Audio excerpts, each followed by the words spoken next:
The financial world is in turmoil, America can't climb out of its recession, and most of Europe is in the grip of austerity. So isn't it time the IMF and the World Bank broke with tradition? Why give the top jobs to financial gurus from the US and Europe? Tune into the agenda and find out why West may not be best. The financial world is in crisis, rocked by recession and scandals from the West. Now the International Monetary Fund is looking for a new leader following the sex allegations which embroiled Dominique Strauss-Kahn during a stay in a New York hotel. Meanwhile, Hillary Clinton, the US Secretary of State, is rumoured to be interested in the job as President of the World Bank, while French Minister Christine Lagarde is frontrunner for the top job at the International Monetary Fund. Traditionally, a European runs the IMF and an American heads the World Bank, but critics say the world economy is in such dire straits that such cosy, outdated traditions should be set aside in favour of candidates from emerging economies. Today's agenda asks the question, the IMF, is it time to end US and European domination? The financial world is indeed in crisis, and more turmoil is being forecast this summer across Europe with strikes and unrest. We've already seen rioting this week in Greece. So does it make any sense to give the two top jobs to Westerners? My first guest, Peter Chowler, thinks it's time to break with tradition. As a director of the financial think tank, the Bretton Woods Project, he says both the IMF and the World Bank should be reformed. Financial journalist, economic analyst and blogger for the independent newspaper, Sean O'Grady, also wants to see reform in both organisations. However, Ben Harris-Quinney from the right-wing think tank The Bow Group believes both jobs should be awarded on merit, and while West may not be best in the eyes of some, he would like to see one of the jobs go to a Brit. Why is that, Ben? Because, the UK economy is in dire straits at the moment. Well, it certainly is, and I would like to make it clear that Gordon Brown is not one of the candidates that I would support, and indeed the Conservative Party wouldn't do so either. But I think that London remains the financial centre of the world. It has been for some time, and whilst many of those people involved in the city were perhaps in part responsible for the recent economic crisis, they also know the system very well. And I think there's a great deal of expertise there. But, I have to admit that there is a significant national self-interest in me hoping that a Brit takes the position. I think it would be good for the city from a regulation point of view. You mentioned Gordon Brown in disparaging terms, but he was at one stage regarded as the saviour of the global economy, and in fact trotted around the world when he was the British Prime Minister, almost like Superman going to the rescue. Well, Gordon Brown saved the world by his own admission, but I'm not sure many other people would agree with that. I think the economy of Great Britain, as you mentioned, the economy of Europe and the West is hardly in a strong state, hardly in a healthy state. We have a significant mess to clear up from the perspective of the current coalition government, and I think Gordon Brown played a big part in that. Therefore, his recommendation would quite frankly be unthinkable. Sean O'Grady, who can we trust? Who should we put into these two top jobs? Well, you should put the best person into the job, if you can find the best person. And there are many, many candidates around the world who are well qualified to do so. There are candidates, you have Mr. Carstens from Mexico as a former candidate, Mr. Manuel from South Africa. There were candidates from India, from Singapore and other countries as well. All of them would have had an enormous strength. They would have symbolized the changing balance of power in the world. We would have seen in that person a new beginning, a new recognition that the emerging economies, especially China, India, Brazil, Russia and so on, these countries have enormous economic power now. Most of them are surplus countries, like the countries in the Middle East as well. The West borrows money now. America is not the world's biggest lender anymore, it's the world's biggest borrower, and that's a big change in economic power. And so there were plenty of other candidates. The thing that went wrong, even though the formal announcement hasn't happened yet, I think, is that the emerging world, the developing world, was not able to agree on one candidate that they were all going to back. They were all going to stand behind and say, this is our man or woman for the job. Whereas the Europeans and the Americans in concert really have gone behind really Christine Lagarde, the French finance minister. And so she's got a lot of momentum behind her candidature. Whereas there was a lot of disagreement on the other side, if you wish, about who they wanted. So that's what went wrong. So they should have the right person for the job, and this tradition has gone on for too long for anyone's good, actually. And the thing that Europe really needs now is for somebody from outside to come in with fresh eyes. You know, they say that Christine Lagarde understands Europe, and she knows her way around the European capitals, the personalities, the issues about the Eurozone, which is in crisis, continual crisis. That's true. But maybe she can't offer the radical solution, the radical recommendation, because she's too close to the European political establishment. Well, I see that Peter's nodding in agreement here. I mean, you talk about reform. Your think tank is dedicated, let's face it, to bringing down the IMF and the World Bank in their present forms. What sort of reform would you want to see? I mean, I think Sean is hitting on a very key point, which is around the kind of person you need to do the job. And it's not about their nationality. It's much less than about that. It's about what kind of qualities did they bring to the job.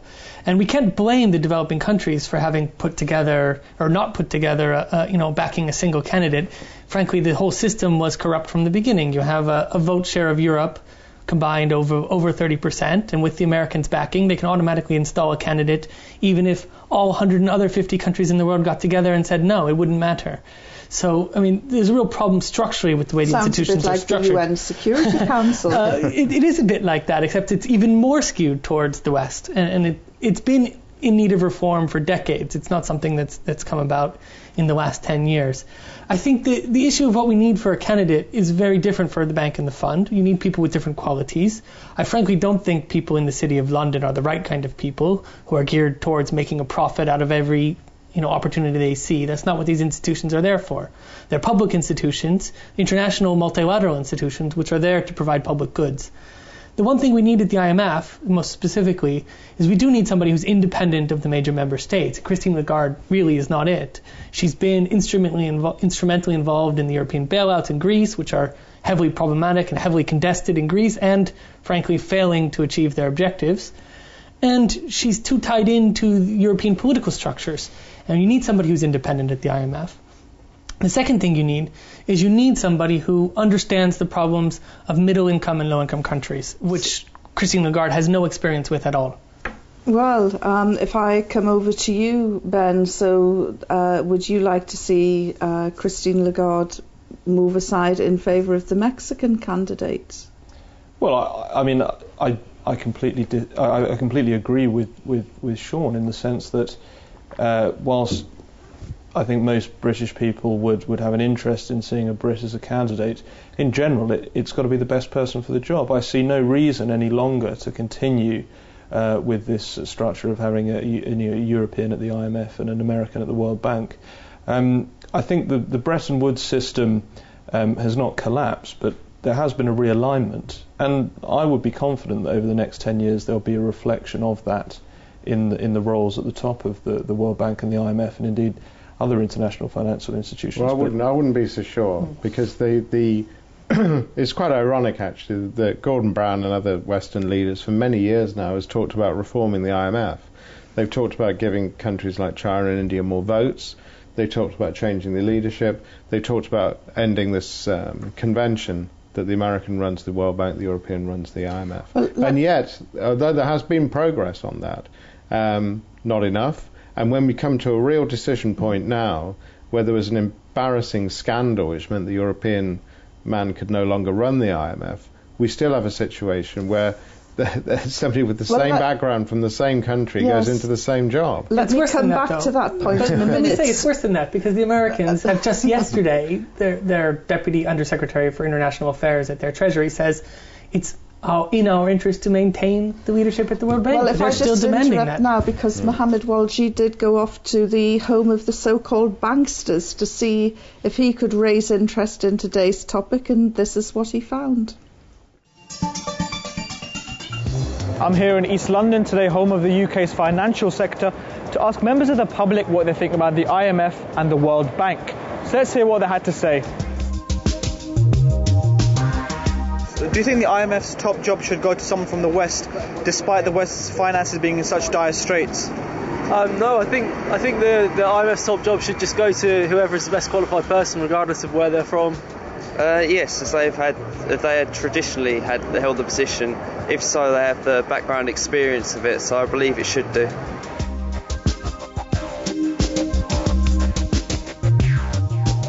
What effect will the credibility of Dominic Strauss-Kahn have following the court case and for the IMF as well? I don't think it's going to have that much of an impact on the IMF, given that, he is still innocent, and I think a lot of this is media hype. And you've got to bear in mind, nothing's been proven yet. It might taint the role, but I think there's enough people who can take that role and do as good a job.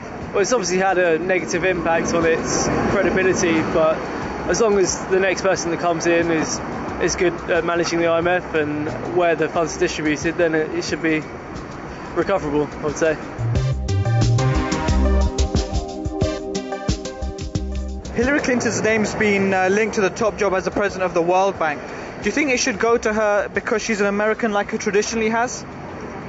I don't think being American sort of means that you have to have that job. I think the fact that she's a very qualified individual means that she could be good in that position. I feel like it should just go to the most qualified person. Whoever's got the best credentials for the job should get the job. It's nothing to do with where someone's from. I don't believe in tradition. I think that for the world to keep moving forward, you need to get the best person for the job.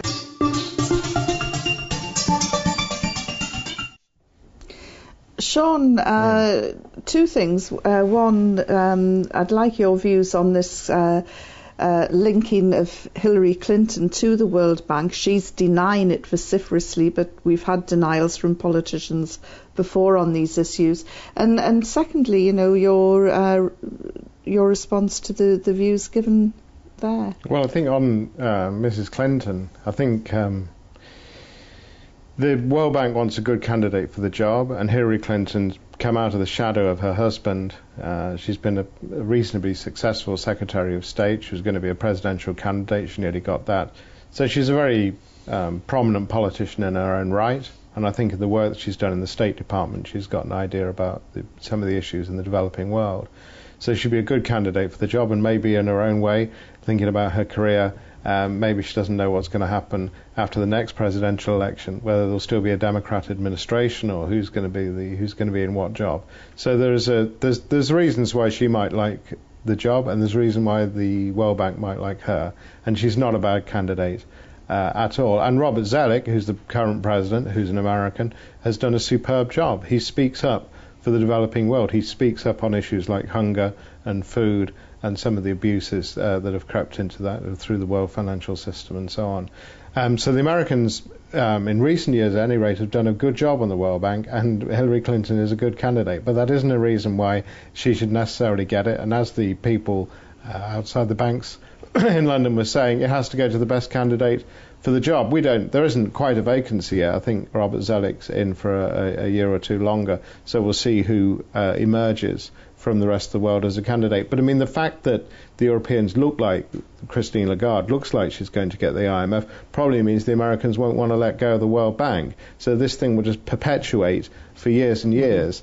And as we've seen, not even a scandal of the proportions of Dominic Strauss-Kahn can shift this consensus. So it will take years and years of reform. But of course, the Dominic Strauss-Kahn scandal isn't the first one to have rocked these top jobs. There was all sorts of allegations of corruption before for the World Bank.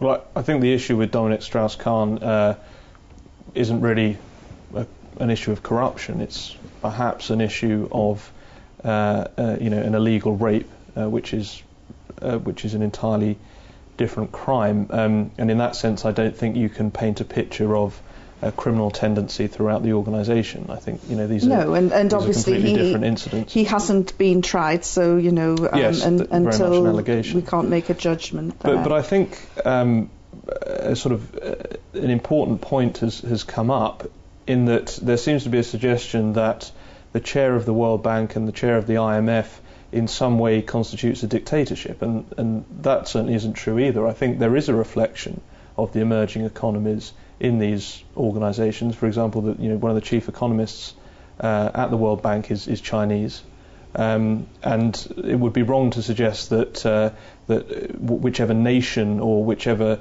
nationality that chairs these positions, that they somehow dictate completely how those organisations are run. This is perhaps not fully, but it's certainly a democratic organisation, and one that is held to relatively stringent account.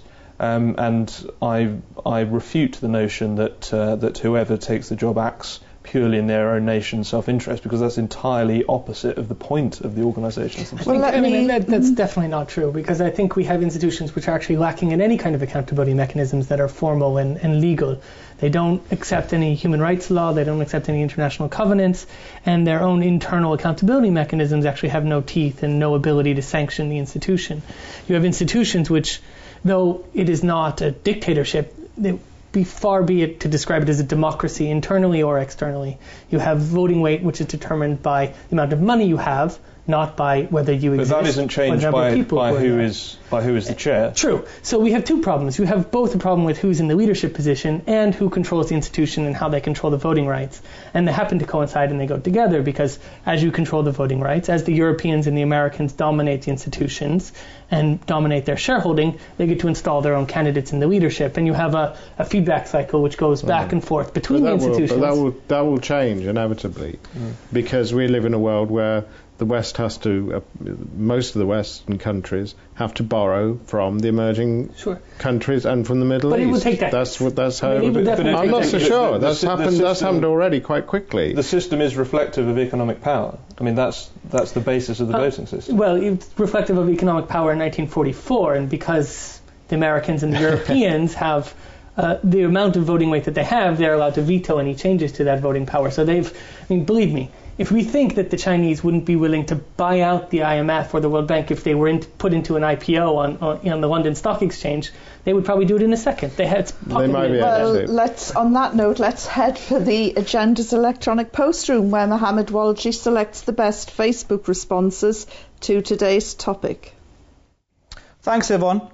One thing I learned from your emails is that none of you hold much regard for either the World Bank or the International Monetary Fund. I'll start with a novel solution put forward by New Yorker Battery Jackson, who said, "I think they should appoint me head of both so I can dissolve them completely and fire everyone." That went down well in Saudi Arabia, where Khurshid Ahmed said, "I want to appoint Jackson. I want him to finish both quickly and he will be the next big man of the world." On a more serious note, Sharif Hafizi observed, "The problem isn't who heads the IMF or World Bank, but the system of international financing whose policies serve the interests of the major financial backers of these international institutions, that is the US and EU." And Muhammad Jahanzeb added, "This monetary system is in a high emergency stage, and now they're trying to get a breath from emerging economies. This system is suffering the threat of its complete demolition. They are fighting their last economical survival battle." Abdul Majid from Huddersfield said, "I favour the theory which says that all of the world's elite are actually all part of one big club and on the same side, using staged wars, nationalism, organised crime and financial chaos as smokescreens to keep us busy and in our place." He goes on, "As such, who runs the IMF and the World Bank falls into the smokescreen category. The upshot being that if there was not this smokescreen, another one would be generated to take its place." And finally, Londoner Asim Mia reckons, "The World Bank and the IMF seem to me to be too interested in just making larger profits for bankers and speculators." There are a few unkind words for Dominic Strauss-Kahn, who resigned his post with the IMF. But let me remind you that he has entered a not guilty plea, and in the eyes of the law, everyone is innocent until proven otherwise. Unless, of course, you live in Bahrain, where all defendants get their head shaved even before a plea is taken. Well, that's all we've got time for. Back to you, Yvonne. He couldn't resist that one, could he? Well, in the last few minutes, let's get our guests' concluding remarks, starting with you, Ben. Who do you think should get these top jobs, and what would you like to see happen in the future? Well, I think, as has been echoed by the other guests, this is a job that should go on merit. It's in the interests of the global economy for that to be so. Obviously, I have a self-interest in that. I'd love to see someone from Britain take the job, because actually, in the case of the IMF, it's less a European appointment, seemingly more a French appointment over the last 30 years or so. But which Brit would you go for? I mean, you've dismissed Gordon Brown, so you must have somebody in there. There are others, yes, other than Gordon Brown. Well, I think Mervyn King's done a very good job at the Bank of England, I think that, as I said before, we've got to be careful about how we qualify the heads of our leading banks in the UK, because of course some of them have been complicit in the global economic crisis. But I think some would be suitable candidates from the leading banks in the city. But ultimately, I think what we have discussed here is less about the chairmanship of the IMF and the World Bank, and more about perhaps a realignment of the Bretton Woods system, which is probably at the core of this debate.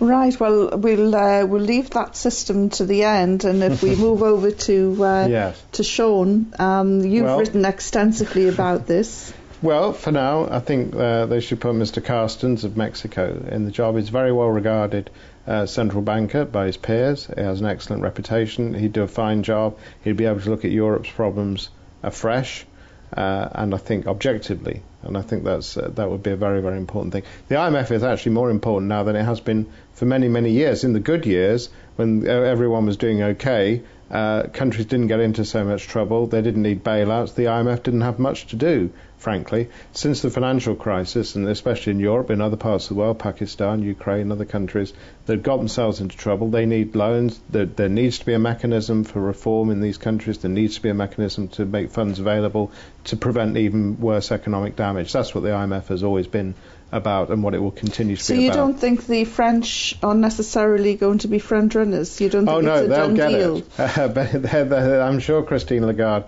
will get it. You could put money on it if you could find a bookmaker to do so.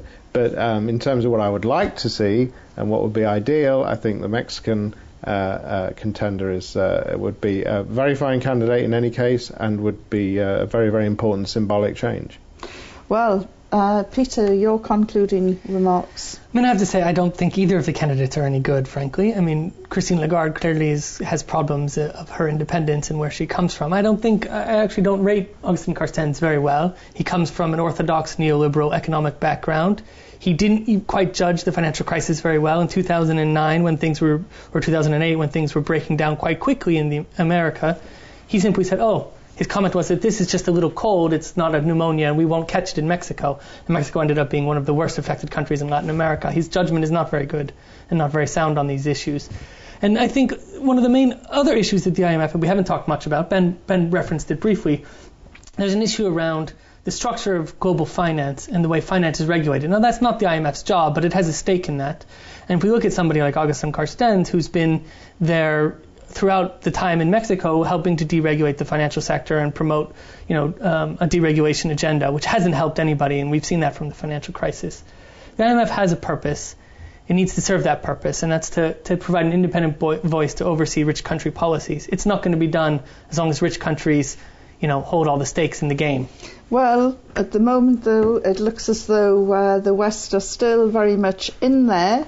And on that note, it just remains for me to say a very big thank you to each and every one of you today for excellent analysis. And we'll see you all soon on the next agenda.